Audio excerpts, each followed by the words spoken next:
Good morning. Welcome back to the Brawn Body Podcast. Happy Hump Day.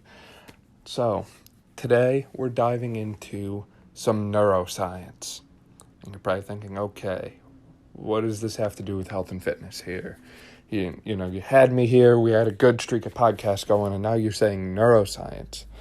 So, this podcast is meant to kind of lay the framework and groundwork for some future stuff we're going to be doing, concepts like motor learning and how you can increase your neuromuscular recruitment to get stronger, things like satellite cells, all of that. So in order to get to that point, I wanted to lay the base work and the foundation, so to speak, of what exactly the nervous system is and what neuroscience is really about. So without further ado, let's dive in. So, starting off here, the nervous system itself is broken up into 2 or sometimes 3 different categories. So you have your central nervous system. This is the classic brain and spinal cord example. And then the peripheral nervous system, which is all of your peripheral nerves. So if you didn't realize this, the spinal cord has nerves that come off at each level and run into the periphery.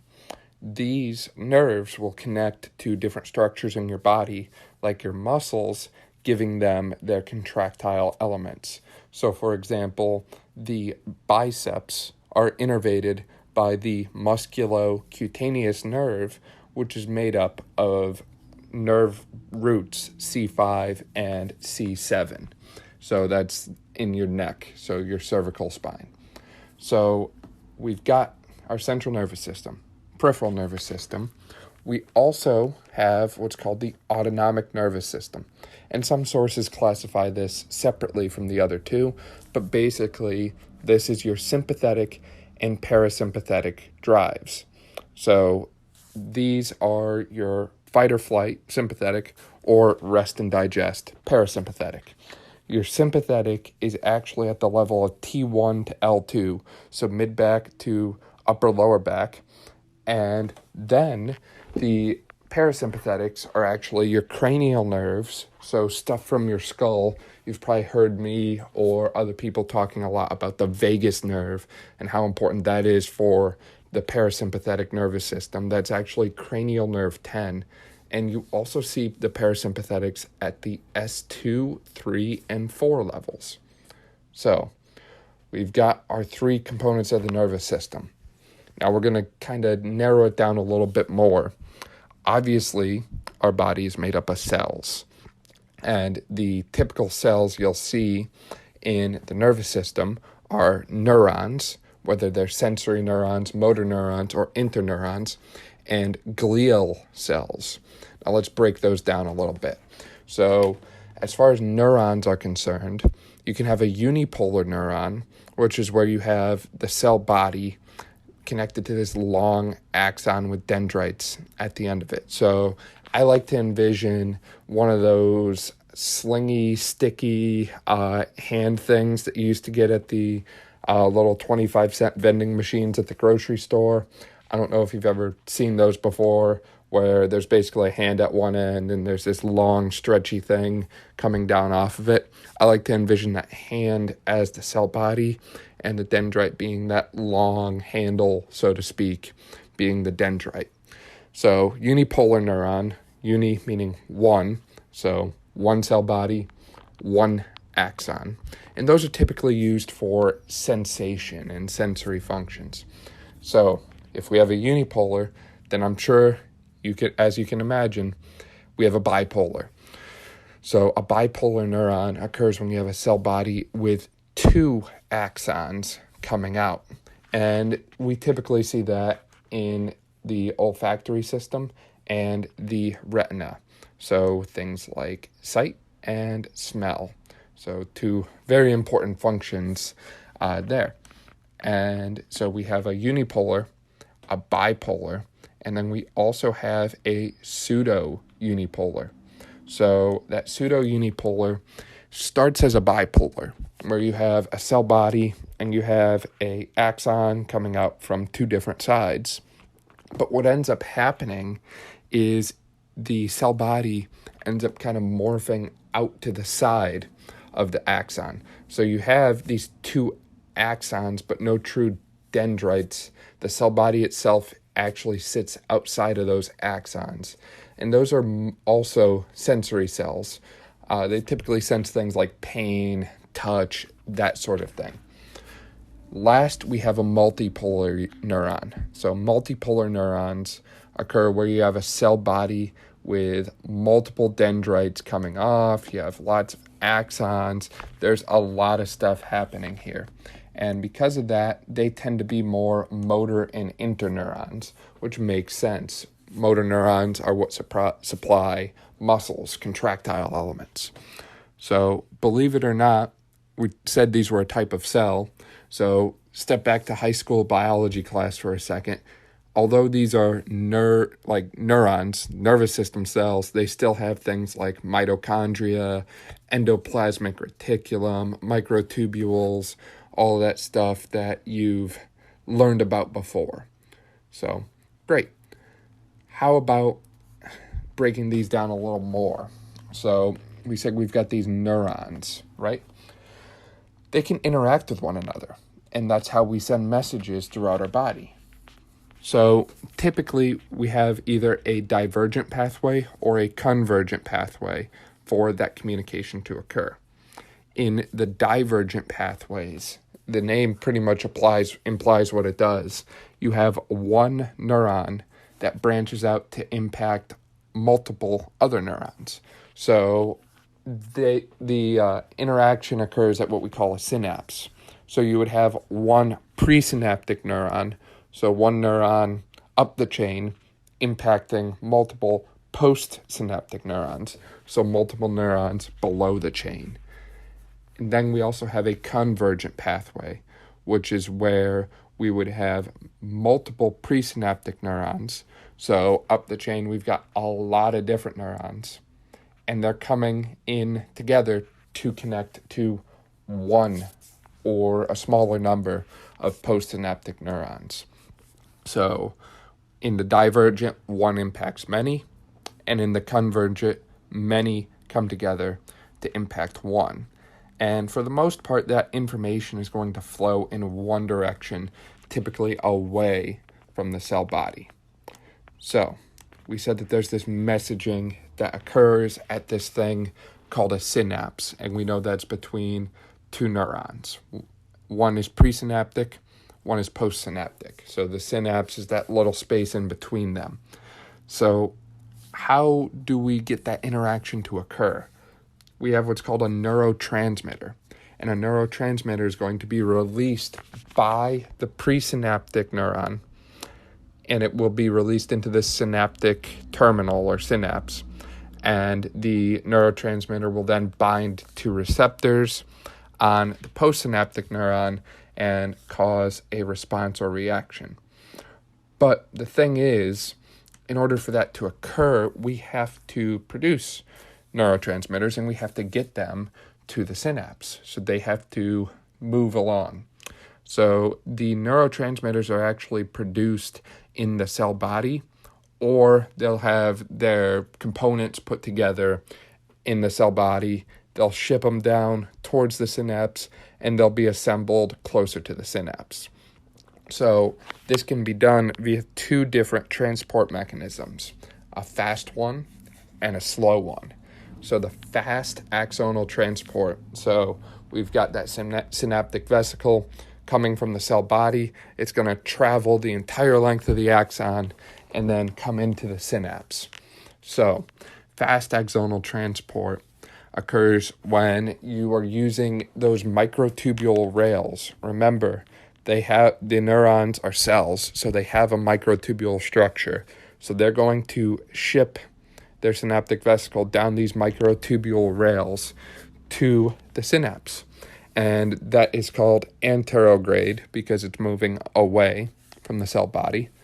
And this is an active process. It requires energy to occur, and this occurs pretty quick when you consider the size of a cell. This occurs at a rate of 400 millimeters in a single day. And I know to us that might not sound like much because you can literally stand up and take a step and go further than that in 2 seconds. But to our cells, think of how small these things are, microscopic. That's pretty darn fast. The other cool thing about fast axonal transport is the microtubules will also run retrograde, which is back towards the cell body. And doing this allows the cell, the neuron, to recycle the neurotransmitters and the synaptic vesicles and material and all that.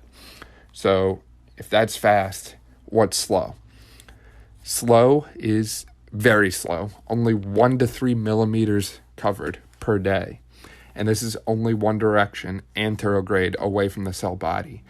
However, it does not require any energy. It's sort of a diffusion type process, so to speak. So that's all about neurons and probably more than you ever wanted to know about neurons. But we said there's also glial cells. And what exactly are they? So there's really 3 main types or 3 main flavors of glial cells. You start with the oligodendrocytes or oligodendrocytes, and they're located in the central nervous system. They have an equivalent in the peripheral nervous system, and those are called Schwann cells. You also have astrocytes and microglia in the central nervous system. So breaking these down step by step, those oligodendrocytes in the central nervous system and Schwann cells in the peripheral nervous system will produce myelin. And myelin is this thick insulating type material that covers your axons. This will help speed up the process of conduction, the process of sending a nerve impulse from one neuron to the next. And you've probably heard of different patients or people who have certain pathologies like multiple sclerosis who have dysfunction of this system. They don't have enough myelin covering their nerves. So astrocytes, again, central nervous system here. I like to call these the jack of all trades because they do a little bit of everything. They add structure to the central nervous system. They allow for communication between neurons and provide nutrients to the neurons from the bloodstream because, again, we said they're cells, so they need energy, they need nutrients, and they need to get rid of their waste products. They also can function slightly for scavenging, so if there's stuff where it shouldn't be, these will help to hunt it down and get rid of it. And I think most importantly, personally, they can proliferate when an injury occurs in the central nervous system. So this causes a glial scar, we call it, to form in the central nervous system. That's great when injury occurs, but it can limit recovery potential because it can inhibit the growth of new neurons in that area of the glial scar. And last of these 3, we have the microglia or microglia. And these are basically scavengers. So they roll around in the central nervous system and they look for things and they scavenge. Immune kind of function, very similar to macrophages, if you remember when I talked about them in the immune system podcast. So we've got through that nitty-gritty details on the different types of cells. So we know what makes up our nervous system, and we know the broad picture of the nervous system. We have a central nervous system, peripheral nervous system, all that. So now getting into even more details, more of stuff that you've probably heard of before, just never really knew what it does. We have the brain itself, which is composed of the cerebrum, which is made up of 2 hemispheres and 5 lobes.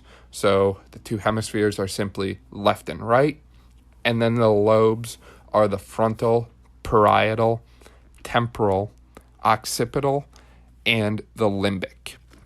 So breaking these down one by one, the frontal lobe is responsible for things like motor function, decision making, personality, and memory consolidation.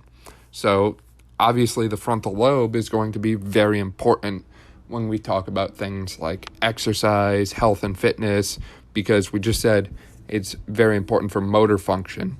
It's important for decision making, personality, which, yes, your personality can impact your health and fitness, and memory consolidation. So when you're listening to this podcast, you'll actually be able to remember something, hopefully. So next we have the parietal lobe. The parietal lobe is primarily sensation. It does a lot of complex sensory functions, somatosensory, that sort of thing. We also have the temporal lobe, which is mainly language, but it also contributes to memory and is very closely linked to the limbic lobe. The limbic lobe is located just inferior to that temporal lobe, and that's very focused on memory and emotions. Last, we have the occipital lobe, and that's located in the back of your head, so you can probably just touch the back of your head and you'll probably be right on it, and that's responsible for vision. So you've probably seen different cartoons or something similar before of how the eyes connect straight to the back of the brain. So that's all composing the cerebrum. That left and right hemisphere and those 5 lobes make up the cerebrum. We also have what's called the diencephalon, and this is located inside the brain. It's really deep in there, and this has 4 main components. So the first is called the thalamus, and you might have heard of this one before. So the thalamus is kind of a relay station for sensory nervous system and sensation to occur. It's also very important in motor learning. So as I said, later on we'll be diving into motor learning and neuromotor recruitment and that sort of thing. So we will be going back to the thalamus in the near future. We also have the hypothalamus, which is also a big deal. We've probably touched on that before. If not, we will definitely dive into it in future podcasts. So hypo, as the name implies, is just inferior to the thalamus, and this actually regulates body function. So things like thermoregulation, thirst, hunger, all of that, because this is that master switchboard in control of most of your body's hormones and endocrine functions. So obviously its goal is to keep your body balanced and maintain homeostasis. So we've got that thalamus and hypothalamus. Then we have our epithalamus, which, as the name implies, is just above the thalamus, so superior to it. And we call this the pineal gland.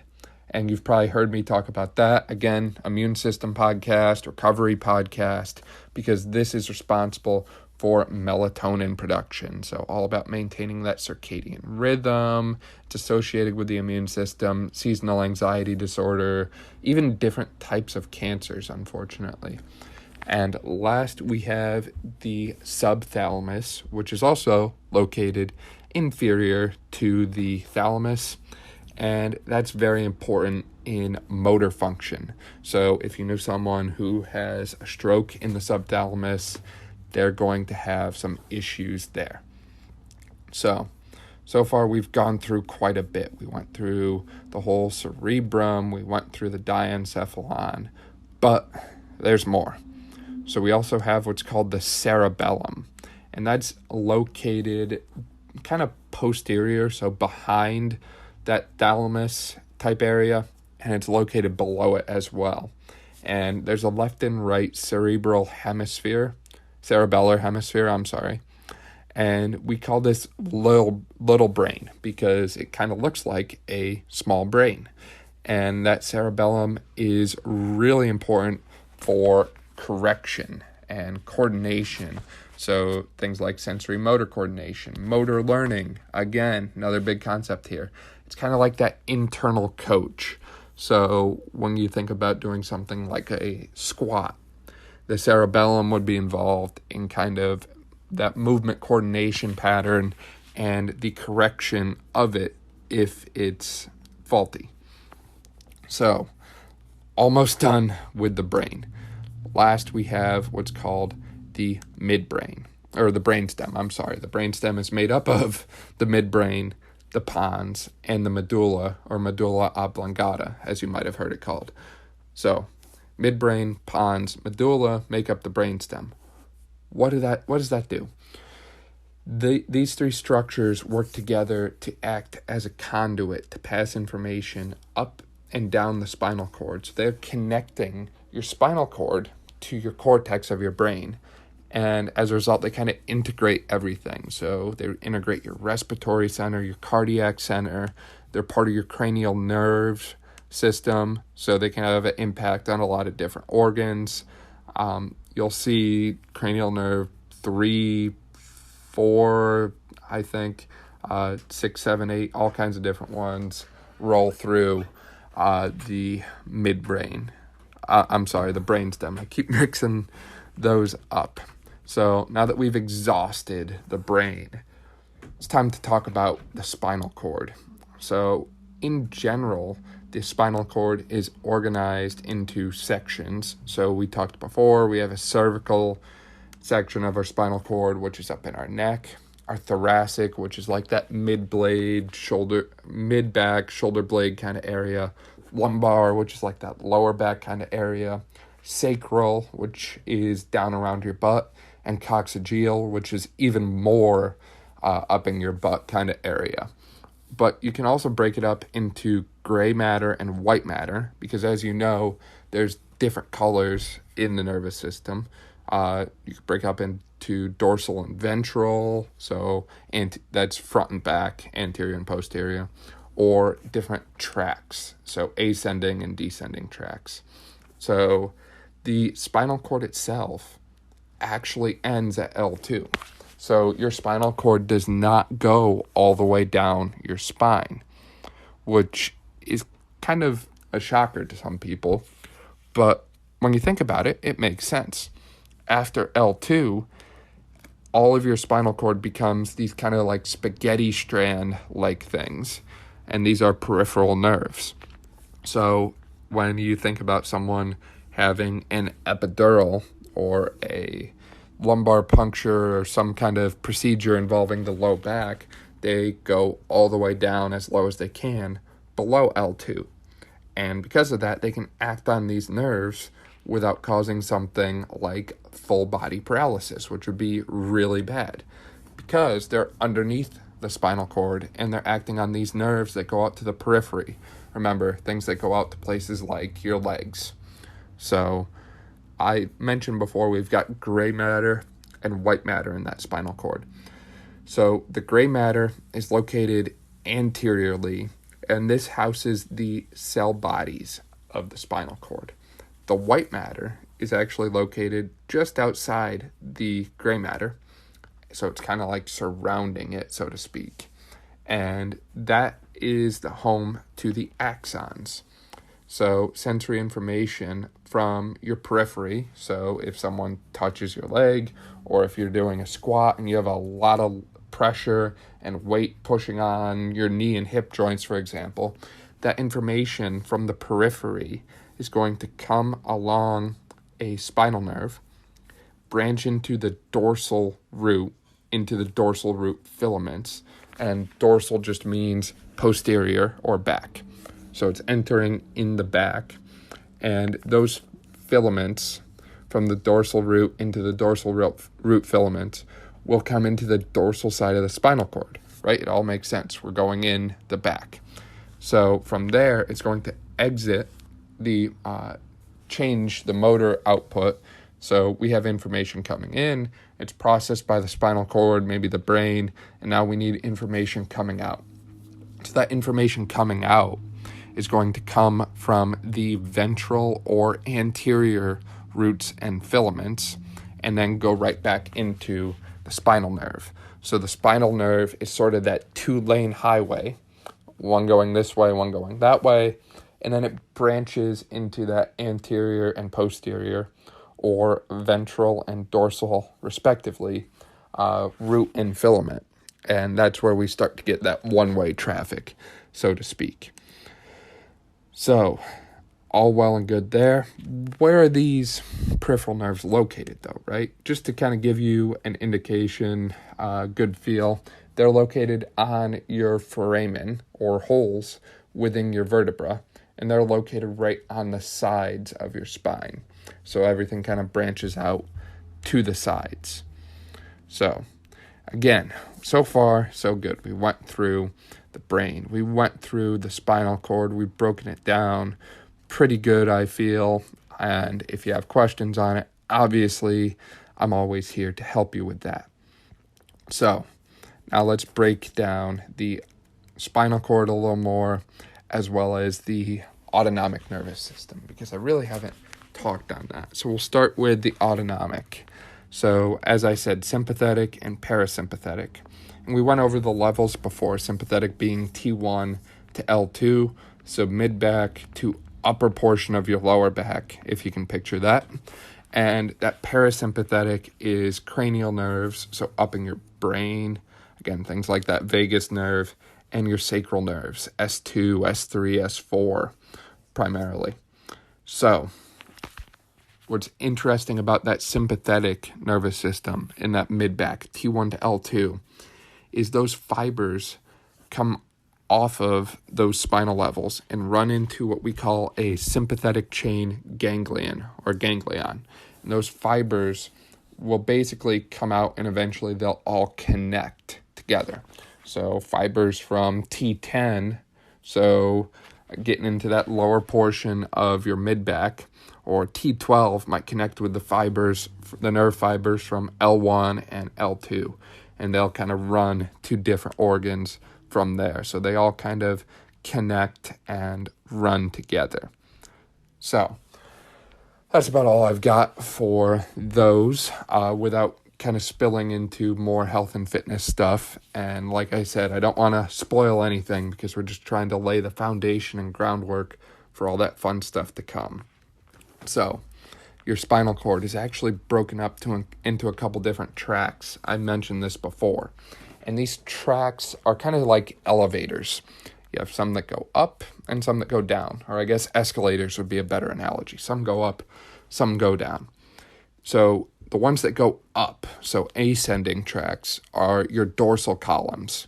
And these dorsal columns are involved in things like proprioception or discriminative touch. And we actually test for that clinically in physical therapy. So if this is your first time listening to the show, you should know that I'm in graduate school for my doctorate of physical therapy. So we test for proprioception, discriminative touch with different nervous system tests of your periphery, so legs, arms, that sort of thing. We also have another ascending tract called the spinothalamic or spinothalamic tract, which is involved in crude touch and pain. And obviously, again, we can test these, and if there's issues, we typically tend to refer out. So, as things go up, they must come down. So descending tracts would involve the lateral corticospinal and the anterior corticospinal tract. So the lateral corticospinal tract is also something we'll test clinically because it innervates different limb muscles. So it's responsible for contracting your muscles. So obviously in physical therapy, we want to keep an eye on that, because if muscles aren't working, then we've got issues, to put it lightly. That anterior corticospinal tract is actually one that we don't do a whole lot with testing-wise clinically. There's a whole lot of other things we will kind of treat it with, but we might not test with it. It typically goes to your axial muscles and your spinal cord. So this tract would be like your back muscles and core muscles and stuff like that. So think about the core. We had a whole podcast on the core, trying to differentiate the rectus abdominis from the obliques, from the transversus abdominis, the QL. We said the diaphragm and the pelvic floor even play into the core. So you have all these components playing into one thing, and it's very, very hard to try and isolate and test one of those independently. So again, think about the rectus abdominis, for example. That does trunk flexion, so like a sit-up or a crunch. The problem is your hip flexors also do that same thing, and so don't your obliques. Your internal and external oblique will help you with a sit-up or crunch. So how then do you differentiate one of those from the others? So again, something we don't really do a whole lot with clinically. So say you have a lesion at one of these nerves. So say you have a upper motor neuron lesion or a lower motor neuron lesion. Then what exactly are we looking for? So that upper motor neuron lesion or the lower motor neuron lesion, they'll both provide muscle weakness, or you'll see muscle weakness in either one. Usually the lower motor neuron is more pronounced. As a result, you'll see atrophy of muscles too. So if you don't have the nerve supplying the muscle to signal it to contract, obviously, if you don't use it, you'll lose it. So again, the weakness and the atrophy is more pronounced in those lower motor neuron lesions than those upper motor neuron lesions. So we also test for reflexes in physical therapy. And if you have an upper motor neuron lesion, you'll actually be hyperreflexic. So if we did that knee tap on you, your leg would kick out so quick, so fast, so far. And then that lower motor neuron will actually, a lesion of that will actually be seen with no reflex. So we could tap on your knee all day long. We would not get anything. So basically breaking down where that is in the body, the lower motor neuron lesions will occur at lower motor axons or neurons. So these are things that come out of the spinal cord. So we talked earlier about how those nerves come out of the spinal cord and they innervate specific muscles. We're talking about that level, post-spinal cord. So lower motor neuron, makes sense. Upper motor neuron lesions are pretty much everything else, typically up in the central nervous system more. So all well and good there. Again, that lower motor neuron lesion kind of, once you think about where it is, it really makes sense because it's on that road, so to speak, going from the spinal cord to the muscle itself. So if you had an issue there, say you had a giant sinkhole form in the middle of that road, and as a result, information could not get through. You couldn't drive on that road. Obviously, again, if you don't use it, you lose it. So you'll see muscular weakness, muscular atrophy, loss of function of whatever muscle that nerve supplies. You could think of it too, kind of like a restaurant. So we just had the whole pandemic there and all that. Say your restaurant is located on the other side of town, and say there was a flood because 2020 can't get any worse, right? And that whole road washes out. If people can't get to your restaurant, then obviously it's going to go out of business, especially if you yourself couldn't even get to your own restaurant there. So great stuff there. We also have, so I mentioned before about different components of the nervous system involved in sensation. Some are involved in muscular function.